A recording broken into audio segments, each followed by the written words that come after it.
Tapi untuk yang pengawas sendiri bisa langsung nih ngambil pengawas, nggak harus dari operator dulu, tapi memang harus ada pengalaman bekerja di bidang migas. Nah, tapi untuk yang tingkatan ketiga itu pengawas utama K3 migas itu harus sudah mengikuti sertifikasi pengawas migas dulu, baru bisa yang pengawas utama. Oke. Nah, untuk skema operator K3 migas ada 9 nih unit kompetensi yang harus dikuasai. Nah, yang pertama, menerapkan peraturan dan perundangan K3 di industri migas. Nah, nanti kita bahas lebih lanjut terkait apa-apa saja regulasi untuk K3, khususnya untuk bidang kerja industri migas. Yang kedua itu menerapkan K3 di tempat kerja di industri migas. Menerapkan K3 itu kayak mulai dari APD, mulai dari mengidentifikasikan bahaya, bagaimana menyusun yang namanya program K3. Nah, itu semua untuk yang menerapkan K3 di tempat kerja. Terus untuk unit kompetensi ketiga ini, menggunakan alat pelindung diri di industri migas. Nah, istilahnya kalau industri migas ini kan ada yang pekerjaannya itu di offshore. Nah, ada di APD penunjang, misalkan apa namanya, jaket pelampung, life jacket, juga life raft gitu, untuk dia yang namanya alat pelindung diri pendukung. Terus untuk unit kompetensi keempat, melakukan pemadaman kebakaran di industri migas. Nah, untuk pekerjaan di industri migas ini sendiri, risiko yang paling tinggi adalah kebakaran. Nah, karena kan dia namanya perminyakan, bagian-bagian minyak yang memang fuel gitu kan, bahan bakar. Ketika bahan bakarnya ini udah pada komposisi tertentu, ada oksigen, nah ada panas, jadilah ada kebakaran. Gitu. Jadi bagaimana melakukan pemadaman kebakaran? Nah, ada 4 metode yang nanti kita akan bahas. Terus yang kelima, mengoperasikan peralatan pemadam kebakaran di industri migas. Nah, mulai dari yang alat pemadaman kebakaran portable atau yang sering disebut dengan APAR. Nah, sampai APAP, sampai juga dengan hidran. Terus ada untuk alat pemadaman kebakaran pasif. Tuh, nanti kita bahas. Selanjutnya yang keenam. Unit kompetensi keenam menggunakan self-contained breathing apparatus atau SCBA. Tahu nggak Mas SCBA? Pernah dengar nggak? Oh, kayak iya, yang ada masker, terus ada tabung oksigen di belakang. Nah, itu kayak gitu. Jadi penggunaan SCBA ini adalah ketika kita akan memasuki suatu ruangan yang terdapat gas-gas beracun. Contoh untuk di ruang terbatas. Atau misalkan ketika pemadaman kebakaran dalam ruangan tertutup lah. Jadi harus pakai yang namanya SCBA. Nah, SCBA ini sendiri ada 2 jenis, yang di atas landasan dan di bawah air. Nah, ada yang namanya self-contained breathing apparatus underwater. Scuba, gitu namanya. Oke. Yang ketujuh, mengoperasikan alat uji gas di industri migas, gas detektor. Nah, untuk gas detektor ini sendiri ada 2, yang personal dan multi-gas, multi-level gas detektor. Jadi kalau untuk yang personal ini sendiri ya memang untuk satu gas detektor untuk menguji satu gas tertentu. Misalkan satu gas detektor untuk menguji H2S, satu untuk menguji CO2, satu untuk menguji metan. Gitu. Tapi kalau untuk yang multi gas detektor itu satu alat, nah untuk mengukur 4 jenis gas beracun. H2S, CO, O2, dan juga metan atau CH4. Gitu. Oke. Terus yang ke-8, mengoperasikan sound level meter di industri migas. Sound level meter, pengukur tingkat kebisingan. Nah, itu dia. Terus yang terakhir yang ke-9, melakukan pertolongan pertama pada korban kecelakaan kerja. Nah, jadi untuk migas ini sendiri sebenarnya memang yang paling tinggi resikonya tadi terkait kebakaran. Dan unit kompetensi yang memang harus dikuasai adalah melakukan pertolongan pertama pada kecelakaan kerja. Oke. Itu dia 9 unit kompetensi yang harus dikuasai selama nanti pelatihan ini, gitu kan. Jadi istilahnya Masnya nanti di rumah juga belajar-belajar sendiri, karena kan kelas kita paling 1-2 jam nih per hari. Nah, tapi selebihnya memang harus belajar mandiri. Ya, tapi kalau misalkan memang ada materi-materi yang kurang dipahami, boleh di-share di grup atau mungkin bisa private chat ke saya. Gitu. Oke, kita ke materi aja deh. Nah, terkait dasar-dasar keselamatan kerja, belum deh. Kita ke peraturan K3 dulu. Yang paling mendasar itu ada sih Undang-Undang Nomor 1 Tahun 1970 tentang keselamatan kerja. Itu untuk secara umum. Yang mana sih Undang-Undang Nomor 1 1970 ini terdiri dari 11 bab. Yang mana menjadi logo K3. Pernah nggak lihat logo K3, Mas Ahmad? Logo K3. Pernah nggak ngitungin roda giginya berapa? Enggak ya?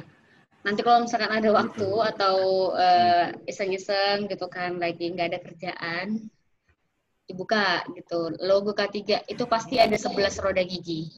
11 roda gigi itu untuk mengimplementasikan 11 bab yang ada di Undang-Undang Nomor 1 Tahun 1970.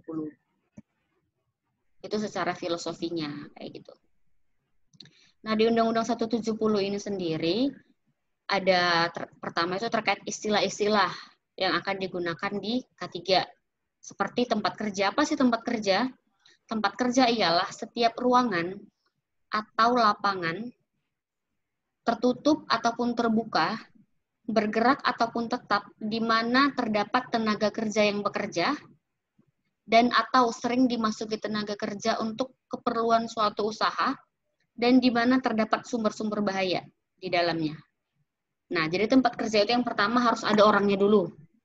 Ada orang yang bekerja, ada kegiatan kerja atau usaha produksi, dan ada sumber bahaya. Tapi ada memang beberapa tempat yang memang tidak dibuatkan atau tidak diperuntukkan menjadi tempat kerja, tapi harus jadi tempat kerja dalam waktu yang singkat karena memang ada kegiatan yang harus dilakukan. Nah, untuk itu namanya confined space atau ruangan terbatas. Kayak gitu. Nah, selanjutnya ada nih, terkait pengurus. Pengurus ialah orang yang mempunyai tugas memimpin langsung suatu tempat kerja atau bagian yang berdiri sendiri. Nah, terkait pengurus ini, ada 2 jenis sih, pengurus secara struktural dan pengurus langsung pimpinan tertinggi atau top management. Nah, ketika memang di perusahaan itu sudah melakukan yang namanya sistem manajemen K3, selanjutnya harus membentuk yang namanya P2K3, Panitia Pembina K3. Nah, pengurusnya secara struktural, ketuanya adalah top management, sekretarisnya adalah seorang ahli K3 umum, ataupun ahli K3 spesialis yang ada di tempat kerja, dan anggotanya adalah kepala atau head departemen. Kayak gitu. Selanjutnya ada pengusaha nih.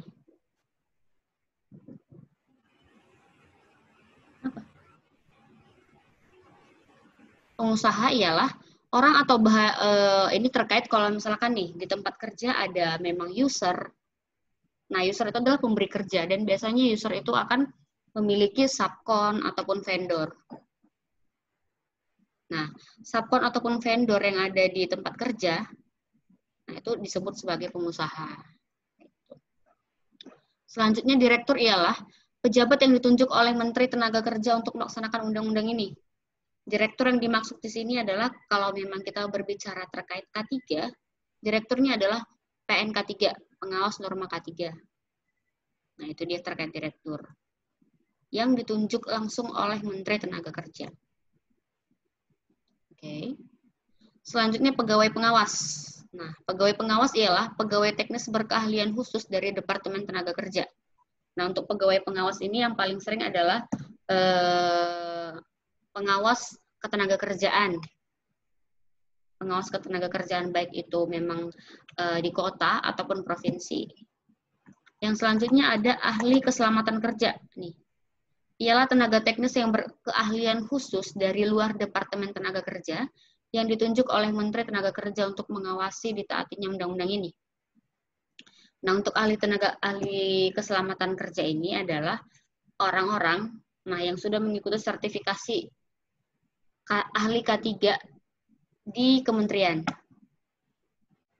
Nah, ketika dia mengikuti, contoh nih untuk sertifikasi ahli K3 umum, dia sudah ikut nih K3 umum, tetapi belum bekerja. Nah, ketika dia belum bekerja, itu tetap konteksnya adalah calon ahli K3. Tetapi ketika dia sudah bekerja, ada pengalaman diakui di suatu perusahaan minimal 1 tahun, dikeluarkan yang namanya surat keputusan penunjukan atau SKP sebagai ahli K3 di tempat kerjanya.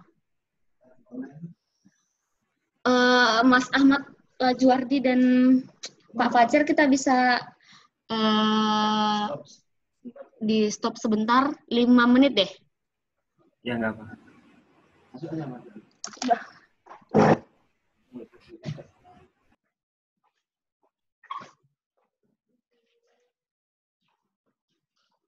Punya ini punya semua ya, punya sini, punya Kristian juga ya, sama punyanya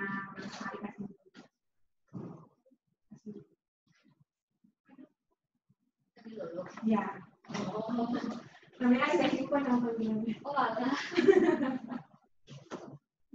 Ini masih listrik ini. Iya. Oh, yang di situ kan ada. Yang 3 katanya. Kita kembali aja dulu. Ini coba sini lagi. Rumah aja kayaknya ya. Masalah kalau aku yang nanti yang ngomong salah aku.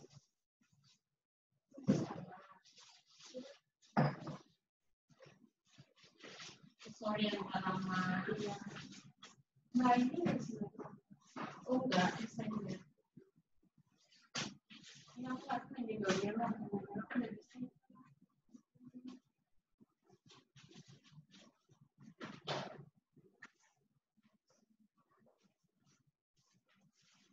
Dari mana?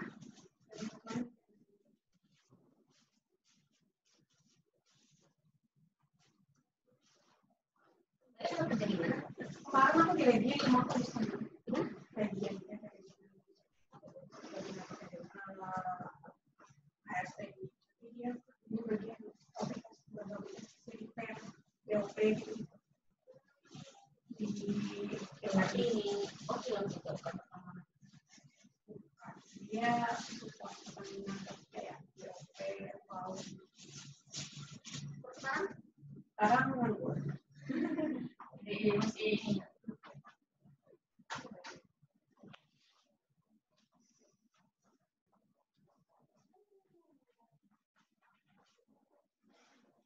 ini sekarang trainingnya online terus. Oh, online kita. Sebenarnya enak-enak aja sih sebenarnya kalau tidak kayak yang kemarin harus harian full gitu kan, baru nggak repot gitu makannya. Sebenarnya kalau misalkan orang-orang sekarang sih jadi kayak lebih akomodasi juga, lebih enak, lebih murah juga harganya.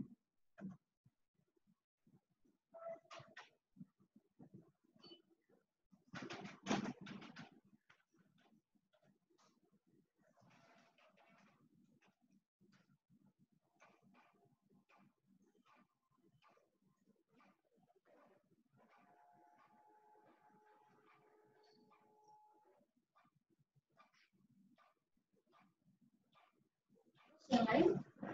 Adis di KRN. Di sekitar konstruksi kilang.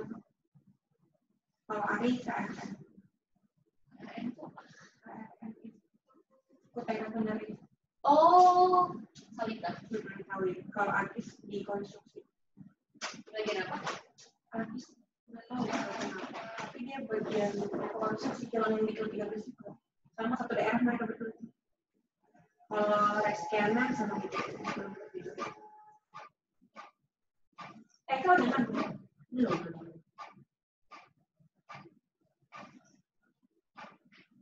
Nah, ini kemarin harusnya sudah sampai 2 minggu yang lalu gitu kan. Tapi orang apa namanya, orang kementerian ngirimnya itu nggak pakai asuransi. Nah, sekarang salah resi. Dikirim lagi ke apa namanya, ke Manado. Salah resi. Harusnya kan yang tadi dengerin ke sini itu salah resi. Nyampe di sana dulu malah balik ke Jakarta baru kirim pulang.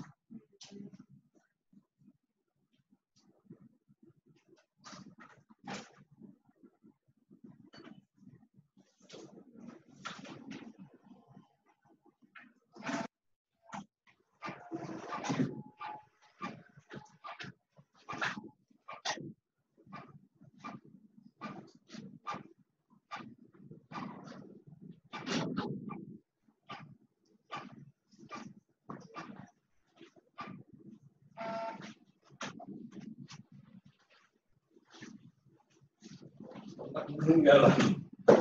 Kontak. Kalau dia.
Sudah paham dulu ya. Kalau yang lain nanti kalau yang lain nggak ada nanti kan bisa bilang.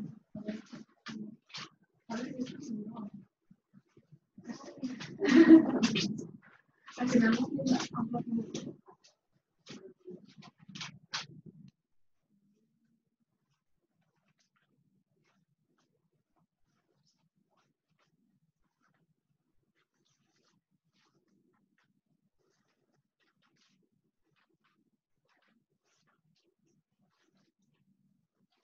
Kalau turun backnya nggak bisa ya, Mbak?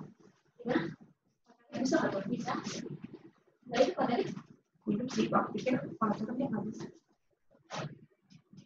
Udah ini aja, Mbak, nggak ada lagi. Kasih ya, Mbak. maaf kalau menunggu. Makasih ya, Mbak.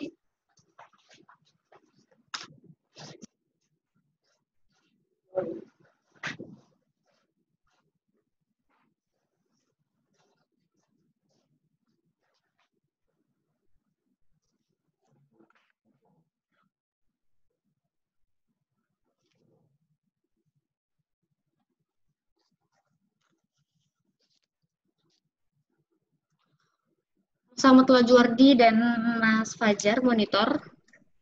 Ya, udah. Oke, masih di situ ya. Oke, itu terakhir. Nah, nanti untuk yang selanjutnya bisa dilihat aja. Di sini juga ada terkait apa namanya kewajiban dari pengurus, kewajiban dari tenaga kerja gitu. Oke. Masuk nih kita ini. Terkait pengertian K3 menurut Mas Ahmad Lajuardi dan Mas Fajar. K3 itu apa sih? Boleh. Silakan Mas Fajar duluan.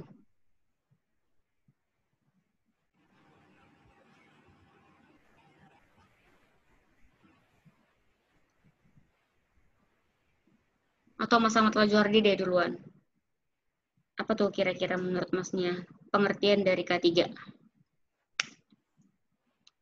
Pengertian ketiga itu usaha untuk mengurangi kecelakaan. Jadi kan keselamatan kerja itu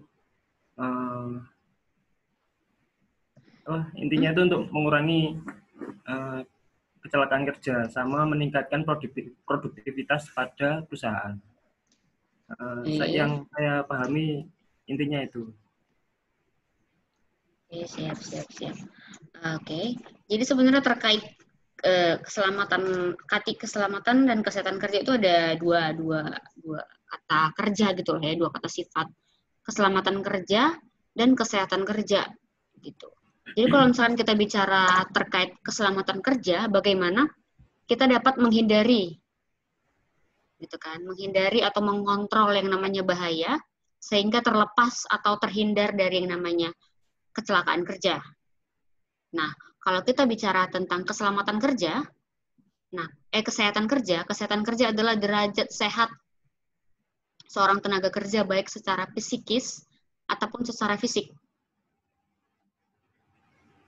Nah, yang mana harus terhindar dari yang namanya PAK atau penyakit akibat kerja.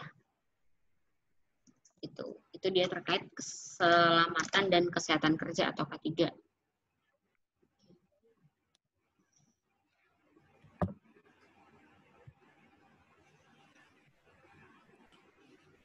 Nah, sebenarnya apa sih tujuan dari K3 itu? Tujuan K3 yang pertama adalah melindungi para pekerja dan orang lain yang ada di tempat kerja kita.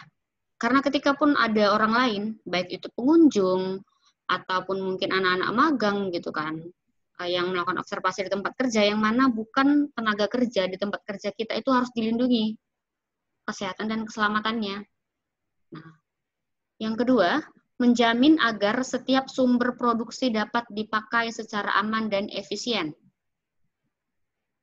Nah, sumber produksi yang dimaksud di sini adalah misalkan kalau di listrik ya sumber-sumber produksi seperti genset, generator, trafo, boiler, fan. Nah, itu harus dijaga tuh keselamatannya agar tetap bisa bekerja secara aman dan produktif dan efisien. Yang ketiga, menjamin proses produksi berjalan lancar. Nah, ketika memang pekerjanya sudah selamat, sudah sehat, terus alat produksi juga aman, yang pasti proses produksinya akan berjalan dengan lancar. Kayak gitu.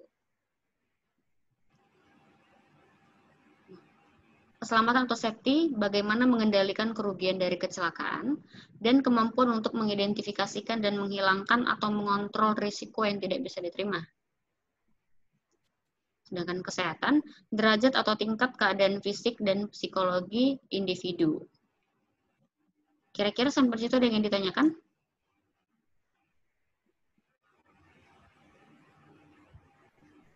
Oke, jika tidak ada. Terkait dasar hukum penerapan K3 di tempat kerja. Yang pertama, itu tadi Undang-Undang Nomor 1 Tahun 1970 tentang Keselamatan Kerja.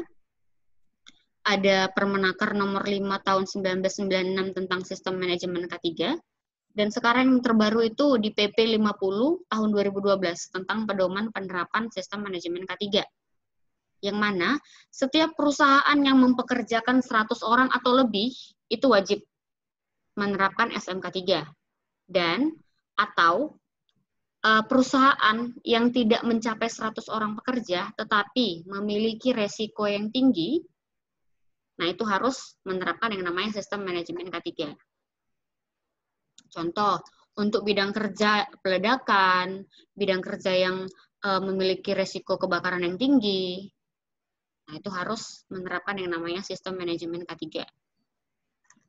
Oke. Selanjutnya ada Permenaker nomor 4 tahun 1987 tentang P2K3 atau Panitia Pembina Keselamatan dan Kesehatan Kerja. Nah, ini terintegrasi nih. Ketika perusahaan sudah menerapkan si sistem manajemen K3, harus membentuk yang namanya P2K3. Oke. Ini sejarah perkembangan, nanti bisa dibaca sendiri aja. Selanjutnya terkait insiden. Insiden itu sendiri ada dikatakan 3, insiden, eksiden, dan near miss. Insiden ini adalah suatu kejadian yang tidak diinginkan, bila mana pada saat itu sedikit saja ada perubahan, maka dapat mengakibatkan terjadinya eksiden. Sedangkan kecelakaan atau eksiden, insiden yang menyebabkan cedera, penyakit akibat kerja, ataupun kefatalan. Nah, untuk near miss hampir celaka. Insiden yang tidak menyebabkan kecelakaan, penyakit akibat kerja, ataupun kefatalan. Sebenarnya insiden ini sendiri adalah jenis kecelakaan, dan near miss itu adalah bagian dari insiden. Insiden itu kayak penyebutannya, ada terjadi insiden nggak? Insidennya itu apa? Fatality. Insidennya itu apa? Near miss. Kayak gitu.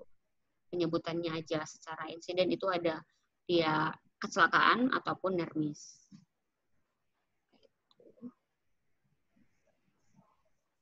Nah, terkait penyebab kecelakaan kerja, yang paling sering itu dibicarakan menggunakan teori efek domino, yang diperkenalkan oleh Pak H.W. Heinrich, yang mana menurut beliau, penyebab atau faktor terjadinya kecelakaan kerja itu ada 3. Penyebab dasar, penyebab tidak langsung, dan penyebab langsung. Oke.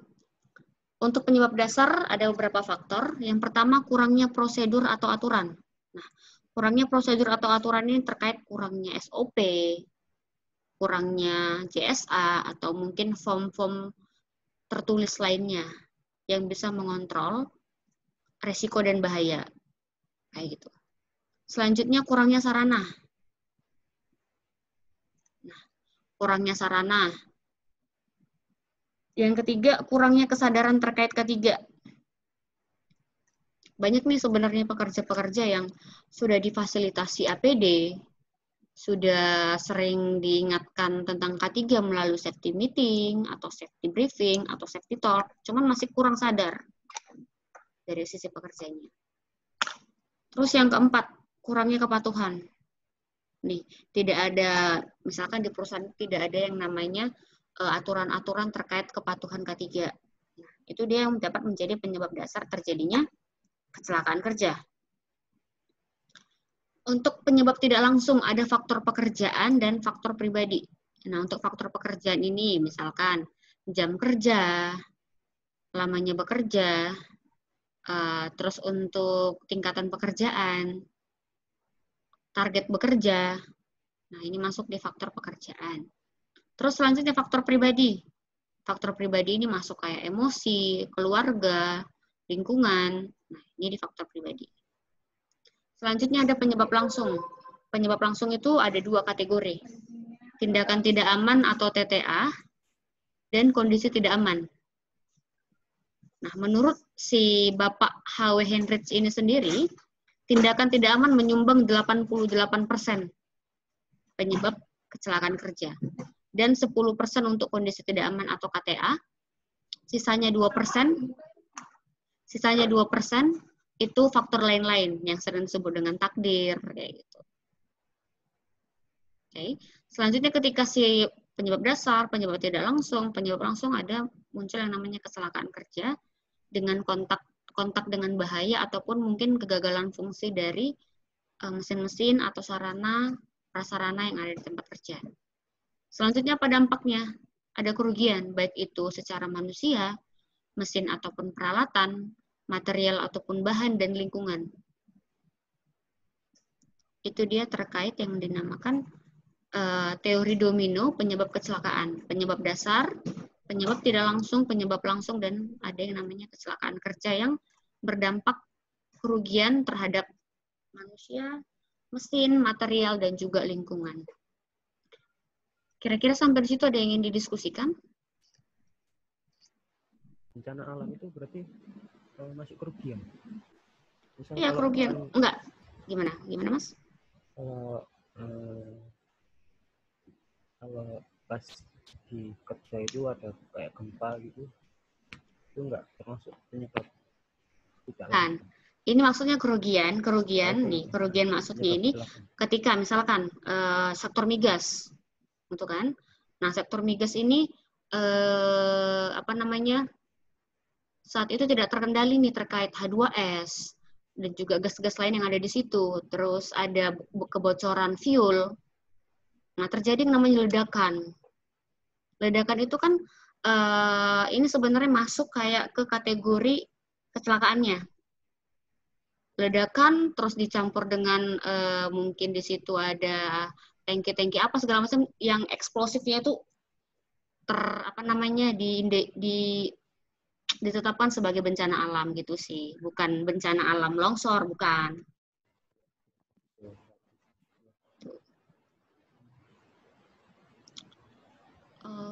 Oke. Kira-kira sampai situ ada lagi yang ingin ditanyakan atau didiskusikan? Lanjut. Selanjutnya adalah upaya pencegahan kecelakaan kerja. Jadi upaya-upaya apa saja yang bisa kita lakukan untuk mencegah tuh tadi kecelakaan kerja mungkin terjadi. Yang pertama, kita bisa dengan mengidentifikasikan dan mengendalikan bahaya di tempat kerja. Dengan cara apa? Memantau kondisi tidak aman dan memantau tindakan tidak aman. Gimana caranya kita bisa memantau kondisi tidak aman dan memantau kondisi tidak aman? Gimana tuh caranya kira-kira? Melakukan yang namanya manajemen resiko. Manajemen resiko, bagaimana caranya manajemen resiko? Kita bisa buat yang pertama mengidentifikasikan bahaya-bahaya apa aja yang ada di tempat kerja kita. Kita identifikasikan bahaya-bahaya apa saja yang mungkin terjadi.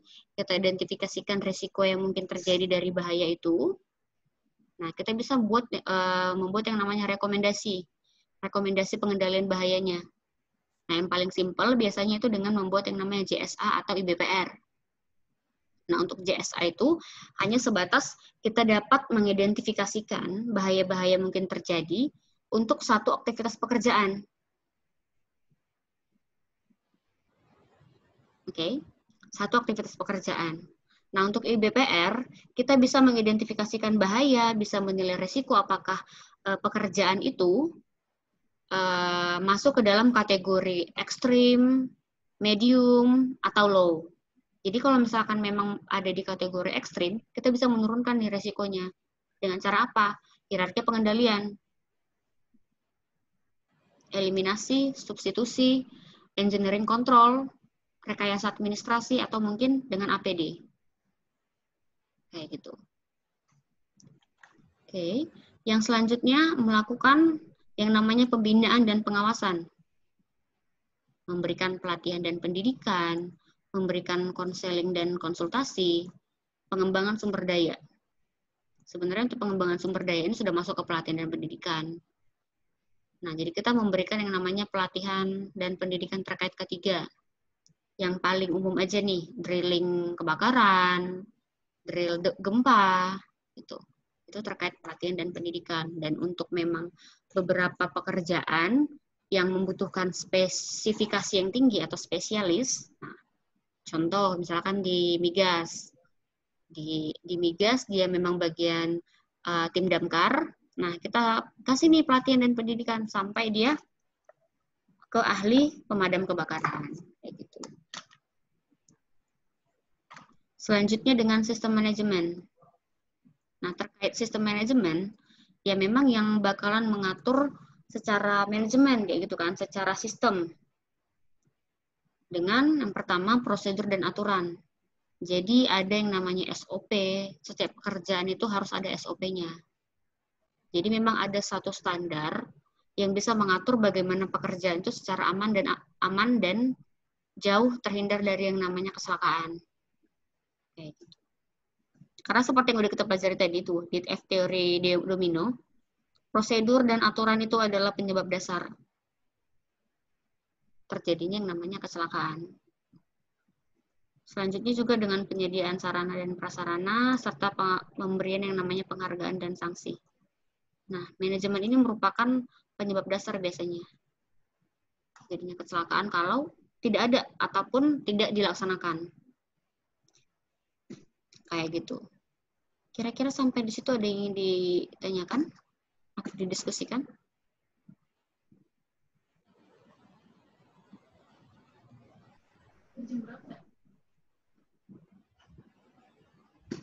Oke.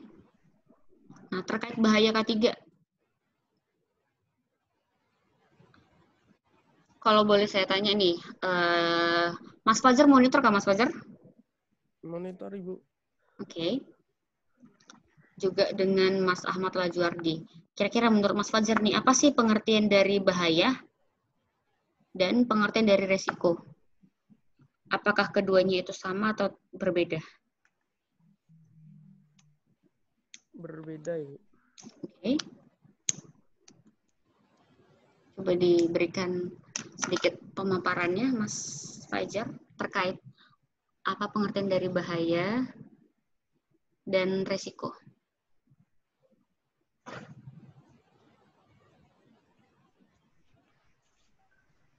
Bahaya Silakan. adalah sesuatu yang menimbulkan resiko, Bu. Suatu resiko kecelakaan. Contohnya, Contohnya,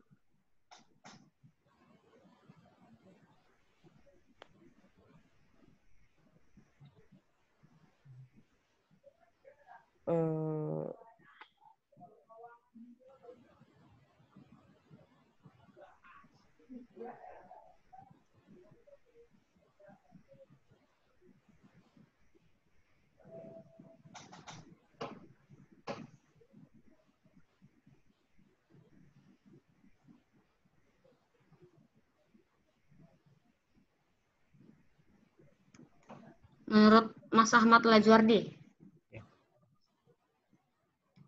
apa tuh Mas pengertian dari bahaya? Itu suatu kondisi yang dapat mengakibatkan suatu kondisi yang dapat merugikan banyak pihak. Kalau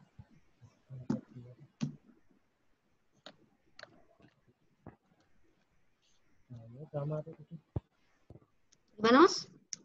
Kalau bahaya itu suatu kondisi yang dapat mengakibatkan kerugian. Resiko? Resiko itu kondisi yang belum yang memungkinkan yang resiko itu kayak belum terjadi cuman mungkin terjadi. Ya contoh nih biar lebih enak kita. Contohnya apa? Kalau resiko itu kayak kebocoran.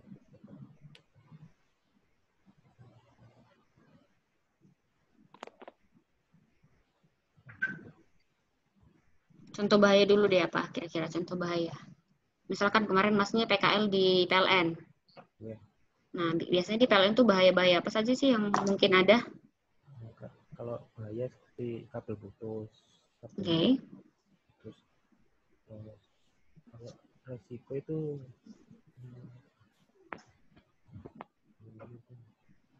kayak pohon yang rantingnya sudah sampai ke kabel gitu. Itu resiko. Jadi kan ya resiko memutus kabel. Jadi itu contohnya. Itu bukan bahaya ya, Mas? Jadi bahaya itu adalah semua potensi, kondisi ataupun keadaan yang dapat mengakibatkan resiko kecelakaan kerja ataupun penyakit akibat kerja. Nah, itu dia bahaya. Sedangkan resiko itu adalah akibat dari bahaya yang tidak dikendalikan atau yang gagal dikendalikan. Contoh, tadi yang ketika kita bicara terkait di PLN nih, di kelistrikan. Jadi bahayanya itu Ya, oke, tadi kayak kabel putus. Nah, itu kan bahaya secara elektrikal. Nah, untuk bahaya apa namanya tadi, untuk tadi pohon yang tinggi. Nah, itu bahaya. Itu bahaya, itu kondisinya. Terus apa resikonya? Resikonya bisa korslet atau mungkin apa namanya? Terjadi kebakaran, short circuit. Gitu. Jadi, bahaya itu adalah semua potensi, kondisi ataupun keadaan yang dapat mengakibatkan kecelakaan kerja ataupun penyakit akibat kerja. Nah, sedangkan resiko adalah akibat yang terjadi ketika bahaya itu tadi tidak dapat dikendalikan. Misalkan pohon tadi, kalau pohon tadi itu dipotong, nah itu kan tidak menjadi potensi bahaya lagi. Nah, itu dia kira-kira Mas Ahmad Lajuan. Nah, untuk bahaya sendiri ada 5 faktor. Faktor biologi, faktor kimia, faktor fisik atau mekanik, faktor biomekanik, dan faktor psikologi atau sosial.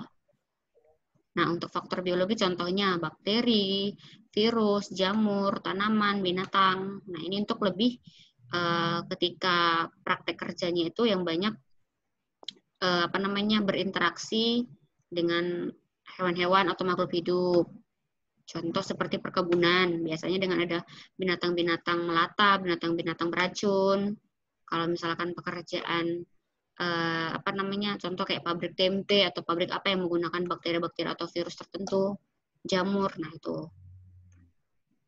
Untuk faktor kimia, bahan atau material atau cairan gas, uap, dan debu yang beracun, reaktif, dan radioaktif, mudah meledak atau terbakar. Nah, ini semua apa namanya, semua bahan-bahan kimia nih yang mungkin digunakan. Terus faktor ketiga ada faktor fisik, faktor fisika. Contohnya ketinggian, konstruksi, mesin atau alat kendaraan, alat berat, ruang terbatas, tekanan, kebisingan, suhu, cahaya, listrik, getaran, radiasi, itu masuk di bahaya fisik.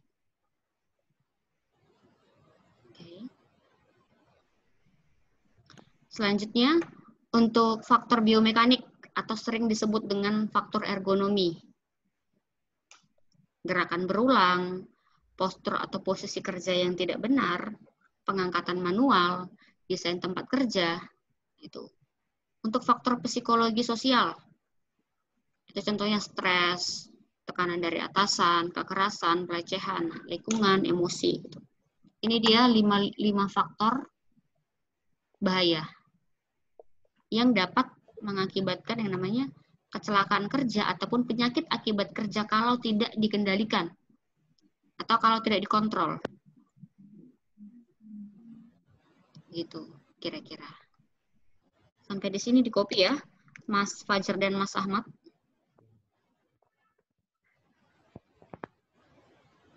Monitor. Di copy, Bu. Oke. Bahas terkait ini.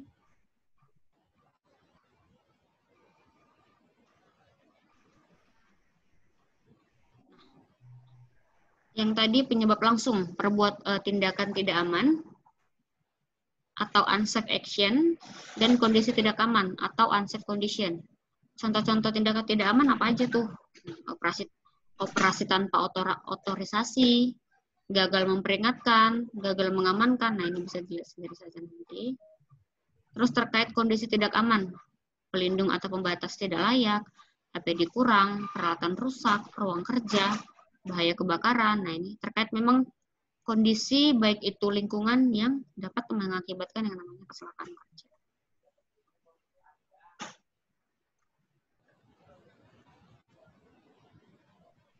Ya, ini deh. Contoh-contohnya bisa dilihat sendiri saja di materi yang sudah dibagikan.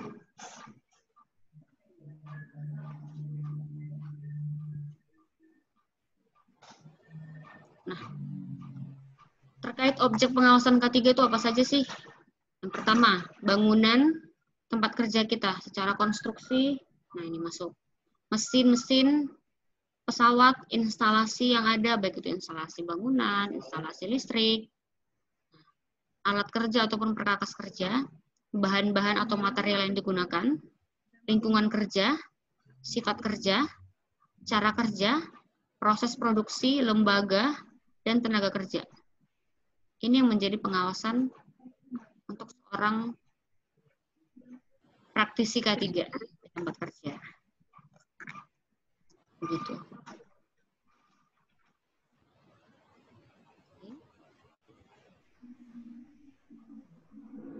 Ini untuk manajemen risiko kita bahas besok saja, karena lumayan ribet. Nah, terkait hierarki pengendalian risiko, udah pernah dengar ini ya, yang pastinya Mas Fajar dan Mas Ahmad. Sudah, Bu. Oke. Kalau Mas Ahmad Lajuardi,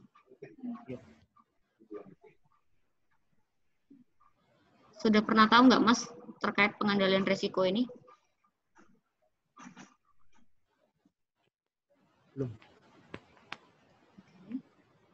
Belum itu. Belum sampai mendetail. Tapi masih Pernah dengar lah ya. pengertian. Eliminasi merupakan menghilangkan suatu bahan atau cara kerja ataupun tahapan proses yang berbahaya. Itu dia eliminasi. Substitusi nih, menggantikan cara kerja, menggantikan bahan atau material, menggantikan tahapan proses yang berbahaya menjadi yang tidak berbahaya. Contoh, menggantikan bahan bentuk serbuk dengan bentuk pasta. Proses menyapu diganti dengan vakum. Bahan solvent diganti dengan bahan deterjen. Proses pengecatan spray diganti dengan pencelupan. Nah, istilahnya bagaimana kita menggantikan suatu bahan, menggantikan suatu cara kerja dengan cara kerja yang lebih aman. Selanjutnya ada rekayasa teknis atau control engineering. Nah, contohnya bagaimana pemasangan alat pelindung mesin, pemasangan general dan local ventilation, pemasangan alat sensor otomatis. Oke. Selanjutnya terkait rekayasa administrasi nih, contohnya pemisahan lokasi kerja, pergantian shift kerja, pembentukan sistem kerja dan pelatihan karyawan. SOP dan dokumen-dokumen tertulis lain itu masuk di rekayasa administrasi. Oke, selanjutnya ada APD nih, alat pelindung diri. Nah, untuk APD ini sendiri ada 5 APD dasar. Yang pertama itu helmet ataupun pelindung kepala dan tengkorak, pelindung pernapasan dan perlengkapannya, safety goggles masuk di situ juga, masker, nah masuk ke situ, terus pelindung telinga, baik itu earplug ataupun earmuff. Selanjutnya ada pelindung tangan dan pergelangan. Nah itu kayak sarung tangan safety. Dan yang kelima itu ada pelindung kaki atau sepatu safety. Dan ada 3 APD penunjang atau APD pendukung, jaket pelampung atau life jacket, alat pelindung jatuh ataupun body harness, dan perpak atau baju kerja. Untuk pekerjaan-pekerjaan seperti misalkan pekerjaan di lab kimia, atau pekerjaan di tempat-tempat yang berradiasi, nah itu harus pakai yang namanya baju kerja sendiri khusus. Kayak gitu. Kira-kira sampai situ ada yang ditanyakan?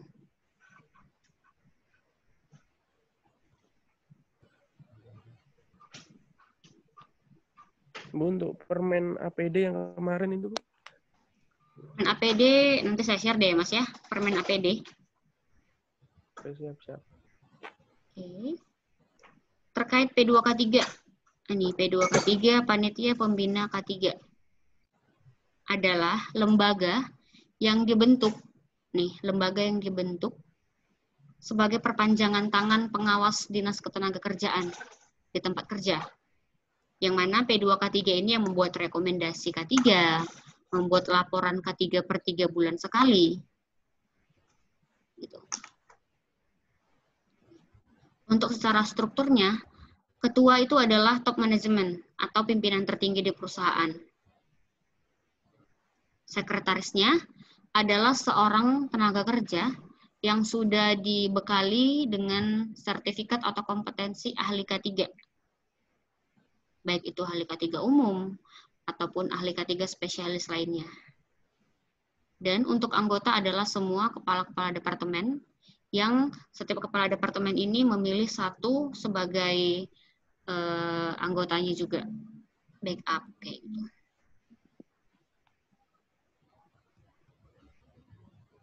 Ini seluruh dokumen nanti bisa dibaca saja, ada tambahan Permen nomor 2 tahun 1992 tentang tata cara penunjukan kewajiban dan wewenang ahli K3. Nah, untuk pembentukan P2K3 itu sendiri harus membuat permohonan ke Disnaker setempat, Disnaker provinsi. Jadi Disnaker provinsi yang akan mengesahkan lembaga P2K3 di tempat kerja kita sampai di penerbitan SK-nya. Yang mana selanjutnya tugas dan tanggung jawabnya adalah memberikan laporan K3 per 3 bulan sekali. Baik itu laporan program K3, tinjauan K3, laporan insiden, semua itu harus dilaporkan per 3 bulan sekali. Oke. Nah, persyaratan keanggotaan P2K3, keanggotaan P2K3 bersifat bipartit, terdiri dari pengusaha dan pekerja yang susunannya ketua, sekretaris, dan anggota. Ketua P2K3 adalah pemimpin perusahaan atau top management. Sekretaris P2K3 adalah ahli K3 dari perusahaan yang bersangkutan dan anggotanya adalah wakil dari unit kerja. Unit kerja yang masuk di sini adalah semua head departemen yang harus memilih wakil atau anggotanya lagi. Tapi secara struktural, anggota ini adalah head departemen yang ada di tempat kerja. Misalkan, kalau tempat Mas Fajar kemarin itu di bagian pertambangan ya Mas ya? Betul. Nah, pertambangan biasanya ada tuh bagian operasional, bagian produksi, bagian maintenance, mungkin salah satunya bisa dimasukkan admin juga, admin, berarti ada 4. Misalkan ada 4 saja, 4 departemen. Yang 4-4-nya ini head departemen itu jadi anggota. Tetapi 4-4-nya ini sendiri harus memilih wakil masing-masing. Itu dia terkait yang namanya struktur organisasinya. Nah, ini nanti bisa dibaca masing-masing saja terkait job description sebagai ketua P2K3 apa, sebagai sekretaris P2K3 apa, sebagai anggota apa. Nah, ini nanti bisa dibaca aja masing-masing deh.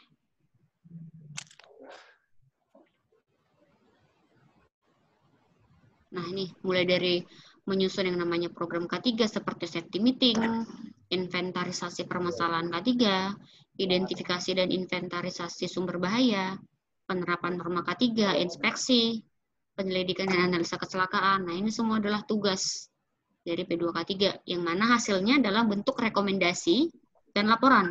Untuk rekomendasi K3 ini nih, misalkan panitia P2K3 sudah mengidentifikasikan bahaya-bahaya apa saja yang ada di tempat kerja. Nah, rekomendasinya adalah dalam bentuk form rekomendasi terkait program apa saja yang mungkin bisa dilakukan, terkait tindakan-tindakan yang memang harus dilakukan untuk mencegah kecelakaan kerja. Gitu. Ini dia form untuk rekomendasinya. Seperti ini, itu bisa dibaca saja. Untuk laporan.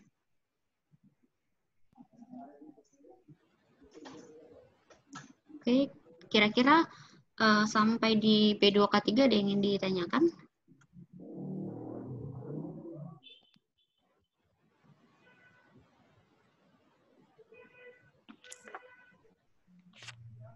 Bu, sekarang kan banyak tuh perusahaan yang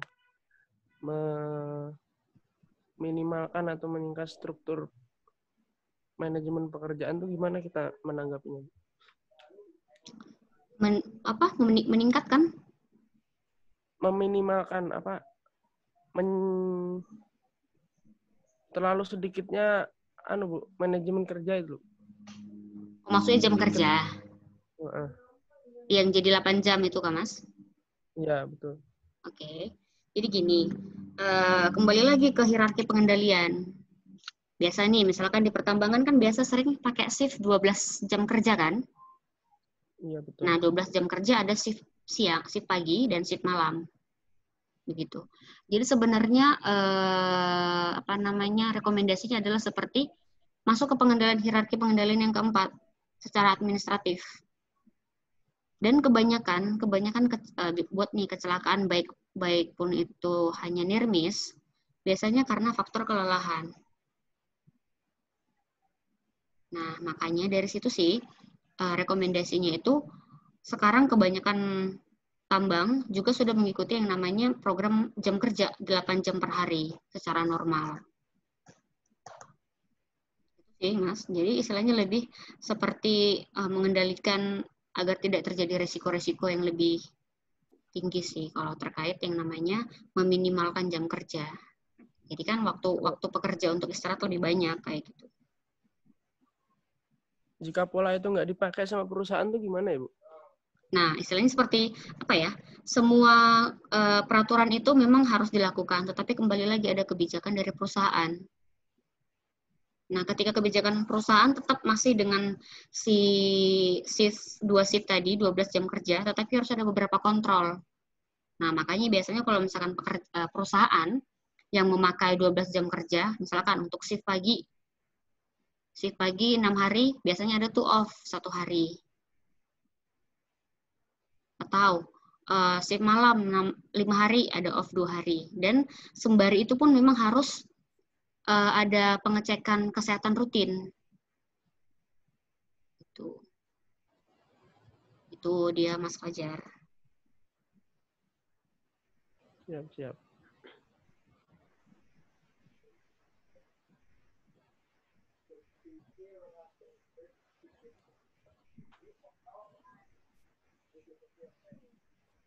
Oke. Selanjutnya mengenai komunikasi K3. Komunikasi K3. Komunikasi sendiri ada jenisnya. Yang pertama komunikasi langsung dan komunikasi tidak langsung. Nah, untuk komunikasi langsung yang memang mouth to mouth atau mulut ke mulut, orang ketemu orang langsung, gitu. Tidak ada yang namanya media penyampai. Contohnya safety talk, safety meeting, safety committee meeting, atau pertemuan K3 langsung lainnya. Dan untuk komunikasi tidak langsung, contohnya menggunakan media kertas atau menggunakan media pengantar udara seperti video-video atau mungkin dengan alarm-alarm, itu termasuk komunikasi tidak langsung. Nah, untuk pertemuan kelompok ada yang namanya safety meeting. Safety meeting adalah pertemuan kelompok antara satu pengawas dengan bawahan langsung. Bawahannya secara langsung. Nah, untuk safety meeting adalah pertemuan K3. Satu pengawas dengan beberapa anak buah yang bukan anak buahnya. Atau beberapa pengawas dengan anak buahnya, tetapi masih dalam satu departemen. Itu dia yang disebut dengan safety meeting. Untuk safety committee meeting adalah pertemuan K3 ataupun non K3 dari semua departemen ataupun departemen yang berbeda. Itu dia safety committee meeting. Contohnya biasanya untuk menyusun yang namanya program K3 tahunan atau menyusun RKAB, itu masuk di contoh dari safety committee meeting.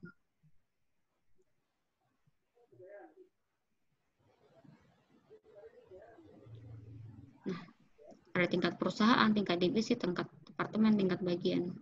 Itu dia untuk safety committee meeting.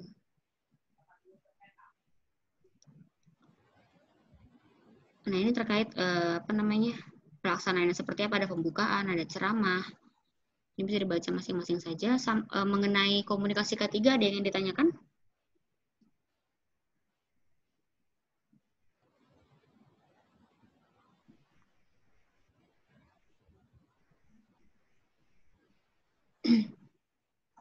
Kalau tidak ada, kita ke migas sedikit dulu terkait undang-undangnya.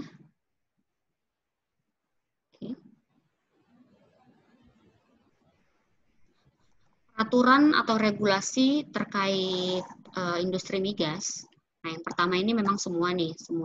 semua bidang pekerjaan itu memang harus di Undang-Undang Nomor 1 Tahun 1970 tentang keselamatan kerja. Selanjutnya ada PP Nomor 19 Tahun 1973 tentang pengaturan dan pengawasan keselamatan kerja di bidang pertambangan, baik itu pertambangan migas ataupun batu bara. Selanjutnya ada di Peraturan Pemerintah Nomor 11 Tahun 1979 tentang keselamatan kerja pada pemurnian dan pengolahan migas. Nah, biasanya untuk bidang kerja migas itu ada di bagian pemurnian dan pengolahan. Oke. Terus ada PP Nomor 11 Tahun 1975 tentang keselamatan kerja terhadap radiasi. Oke. Selanjutnya ada Kepdirjen, Keputusan Dirjen Migas Nomor 39 Tahun 2002 tentang pedoman dan tata cara pemeriksaan keselamatan kerja tangki penimbun minyak dan gas bumi.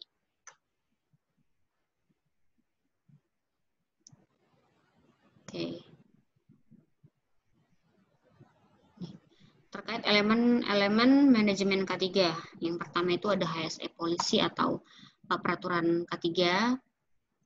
Yang kedua ada organisasi dan resource. Yang ketiga ada administrasi dan prosedur-prosedur, SOP, JSA.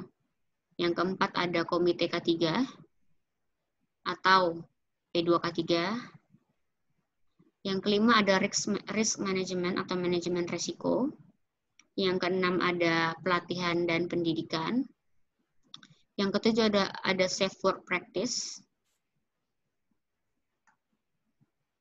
Yang kedelapan ada project safety review pekerjaan, keselamatan pekerjaan. Yang kesembilan ada HSE promotion dan campaign. Yang kesepuluh ada komunikasi K3, inspeksi K3, safety kontraktor. Nah, kontraktor safety ini lebih seperti ke CSMS, kesehatan dan hygiene industri, alat keselamatan kerja, manajemen kebakaran, manajemen lingkungan, perhitungan dan monitoring K3, investigasi dan pelaporan kecelakaan atau insiden, tim tanggap darurat, dan audit K3. Itu dia untuk elemen manajemen K3 di industri migas.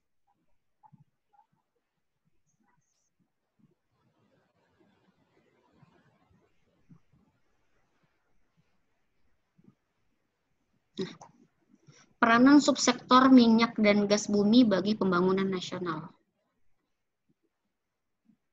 Jadi seperti yang kita tahu, migas itu merupakan penyumbang tertinggi untuk pendapatan negara. Nah, penyumbang tertinggi untuk sumber pendapatan negara, baik itu pemenuhan bahan bakar domestik ataupun bakalan dijual. Dan sumber bahan baku industri dan menciptakan efek berantai dari antara konsumen dan produksi migas. Industri migas juga merupakan padat teknologi. Kenapa dikatakan padat teknologi? Karena biasanya pekerjaan di industri migas merupakan pekerjaan yang menggunakan teknologi-teknologi yang mutakhir atau yang terupdate. Kayak gitu. Padat modal, ya pasti padat modal karena kegiatan industri migas biasanya menggunakan modal ataupun pendapatan yang terbilang relatif sangat tinggi. Dan padat resiko maksudnya adalah terdapat resiko yang sangat tinggi, yang mana resiko yang tertinggi itu adalah kebakaran.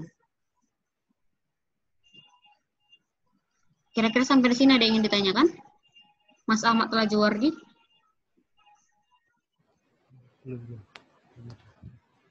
Nah, ini merupakan turunan dari regulasi secara nasional. Yang pertama ada di Undang-Undang 1945.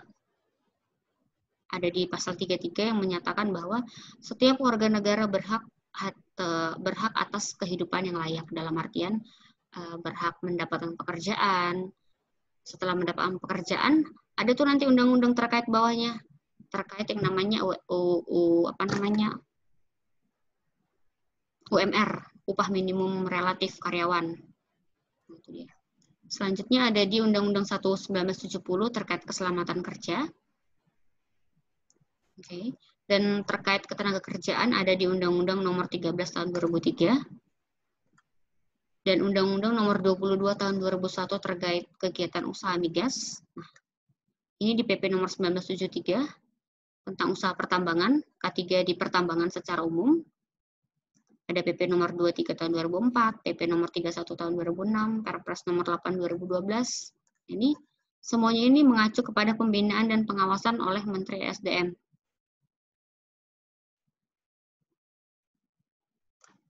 Oke. Nih, mengenai Undang-Undang 170 tadi udah kita bahas, kita skip aja. Nah, ini mengenai Undang-Undang Nomor 22 Tahun 2001 tentang migas. Yang mana tugas Menteri SDM itu adalah melakukan yang namanya pembinaan dan pengawasan atas dipenuhinya ketentuan peraturan perundangan keselamatan migas. Dengan cara apa upayanya? Menerapkan standar yang sudah ditentukan, ada standarisasi. Nah, kewajiban pengusaha ataupun manajemen, yang pertama menjamin standar dan mutu migas ataupun produksi yang dikerjakan, kaidah keteknikan, keselamatan migas, penggunaan barang, jasa, dan tenaga kerja dalam negeri. Yang mana optimalnya adalah untuk menghindari yang namanya kecelakaan migas. Begitu. Selanjutnya nih, di PP 11 tahun 1979 tentang keselamatan kerja, pemurnian, dan pengolahan migas. Nah, kembali lagi tetap seperti keselamatan kerja terhadap alat, pesawat, dan peralatan, serta pekerja di industri migas.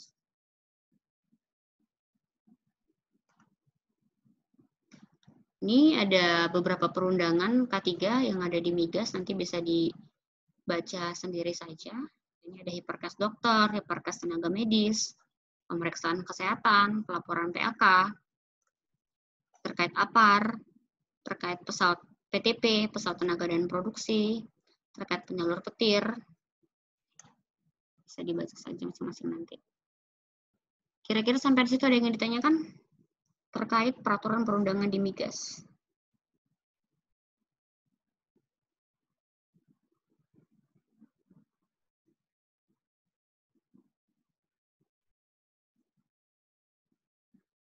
Mas Fajar dan Mas Ahmad monitor, ada yang ingin ditanyakan atau didiskusikan?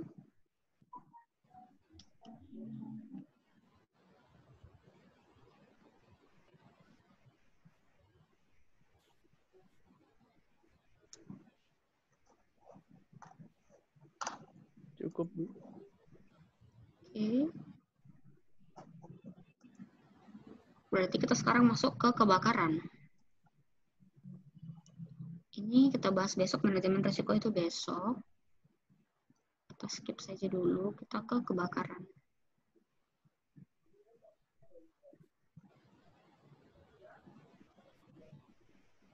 Terkait kebakaran, menurut Mas Ahmad Lajuardi nih, apa sih pengertian dari kebakaran? Atau sudah pernah dengar terkait teori segitiga api belum? Segitiga api belum? Masalah sumber bahan bakar, oksigen sama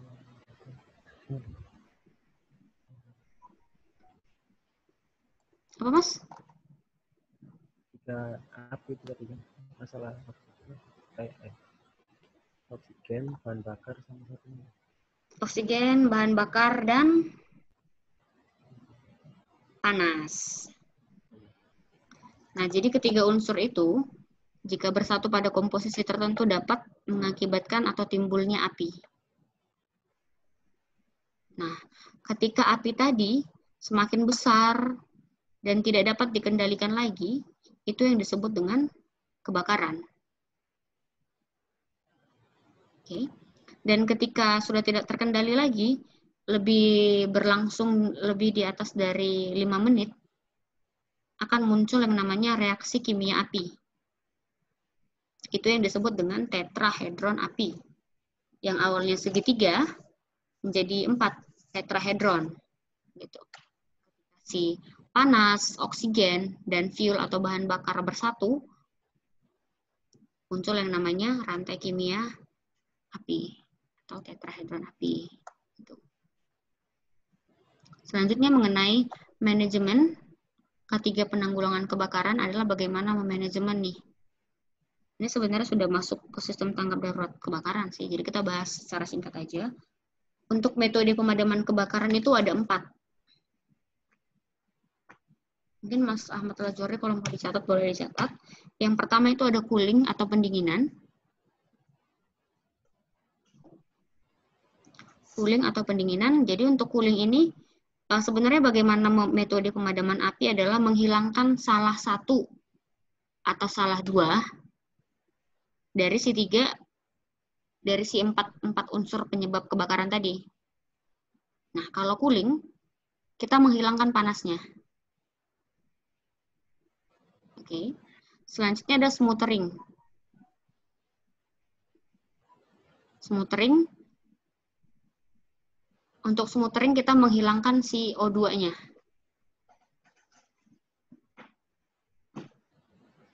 Oke.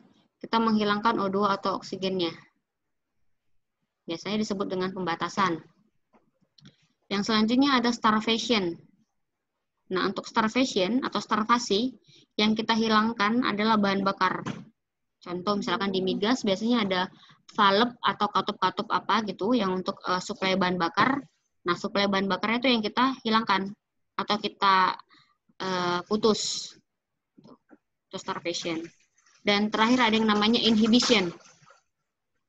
Nah, inhibition adalah kita menghilangkan atau memutus rantai reaksi kimia. Biasanya dengan si APAR, ABC atau DCP, Dry Chemical Powder. Itu dia untuk metode pemadaman kebakaran.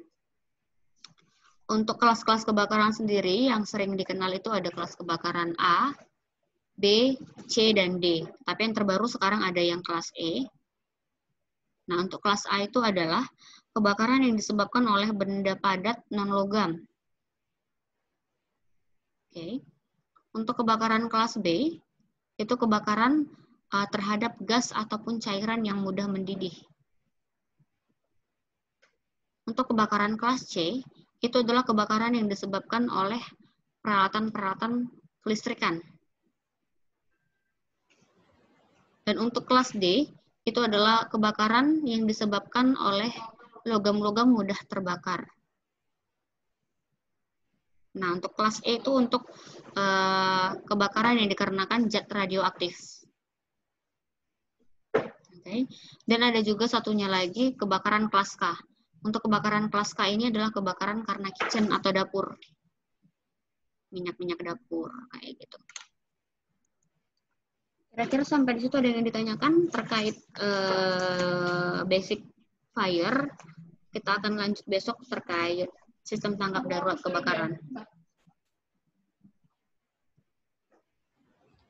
Ada yang ingin ditanyakan atau ingin didiskusikan? Bu, untuk cara-caranya pendinginan dan lain-lain tadi gimana ya cara-caranya? Kalau pendinginan, biasa itu kan misalkan nih kebakaran kelas A. Kelas A itu lebih proper atau yang paling efektif adalah pembakaran dengan cara pendinginan. Misalkan kebakaran rumah. Nah, itu untuk rumah yang memang rumah dari kayu ya. Dari kayu biasanya metode yang paling efektif adalah pendinginan. Dengan cara apa? Memberikan air. Air dia untuk pendinginan. Kalau tadi yang smothering, itu dengan memberikan yang namanya CO2. Jadi untuk mengikat O2, biasanya ada tuh APAR yang isinya CO2. Nah, untuk yang kelas C, yang paling efektif CO2 juga, atau bisa juga dengan DCP ataupun si APAR ABC itu yang si merah itu. Iya. Kalau untuk starvation tadi, yang starvation pemutusan rantai kimia juga dengan si DCP. Gitu sih, Mas Fajar. Ada lagi yang ingin didiskusikan?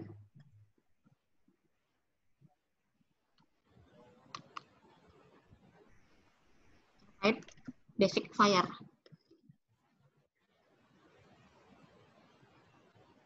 Untuk 3 apa tadi, Bu? Segitiga apa, Bu? Segitiga api. Ya, itu Hmm. maksudnya gimana, Bu? Segitiga api itu adalah 3 unsur yang dapat menimbulkan api. Nah, 3 unsur itu adalah heat atau panas, oksigen, dan juga fuel atau bahan bakar. Bahan bakar yang di sini dimaksud adalah bahan yang mudah terbakar.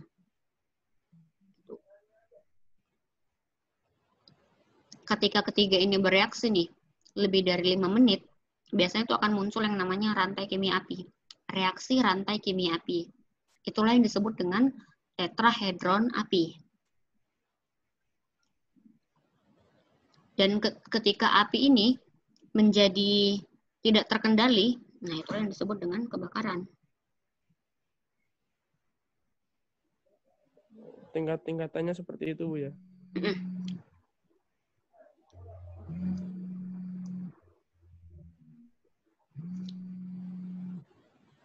Terus terkait tim pemadam kebakaran sendiri ada beberapa kelas. Kelas D, C, B, dan A. Yang paling rendah itu adalah kelas D. Kelas D itu personal. Ya, tim pemadam kebakaran. Nah, untuk C itu sudah keregu. B itu juga regu, dan A itu personal, tapi dia sudah menjadi ahli. Dalam artian ahli adalah pengawas. Jadi mengawasi sistem tanggap darurat K3, mengawasi pelaksanaan terkait manajemen kebakaran, gitu.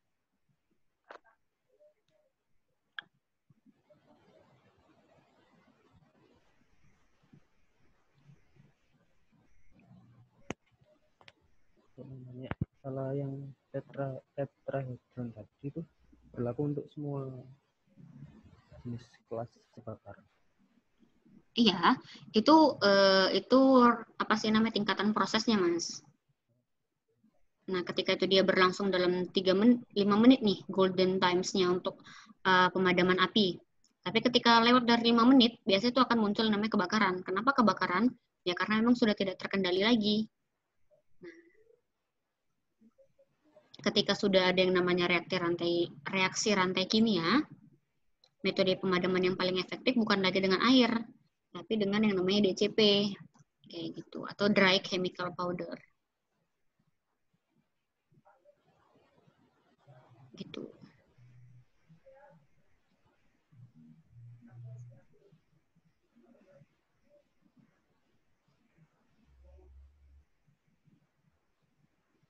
Oke, ada lagi yang ditanyakan?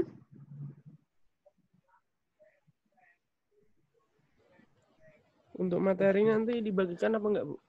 Ini. Nanti saya share materi ini. Ini sih sudah ada di grup.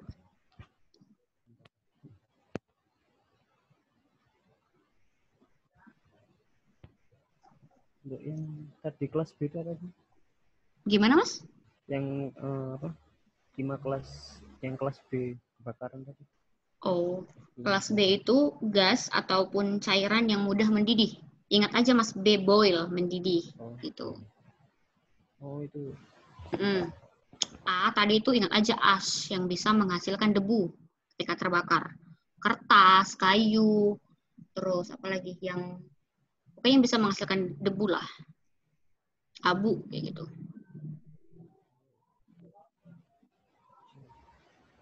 C itu ingat aja current, arus. Berarti semua peralatan-peralatan listrik. Kelistrikan. D itu dense, logam.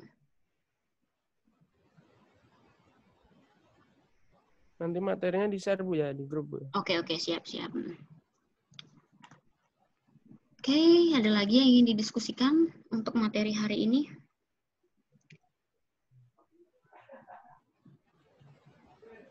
Materi yang sebelumnya saya belum dapat yang kemarin. Oh, yang kemarin itu materi yang kemarin cuman ini sih, Mas, sekilas terkait unit kompetensi. Jadi sebenarnya untuk materi hari ini yang kita bahas, yang masuk semua itu hari ini. Kemarin cuman terkait BNSP itu apa, terus bagaimana untuk uji kompetensi. Nah, untuk uji kompetensi sedikit informasi saja. Uji kompetensi kita itu hanya menggunakan metode wawancara atau interview. Jadi tidak ada yang namanya ujian tertulis. Hanya interview saja langsung man to man dengan asesor. Kayak gitu, Mas Ahmad.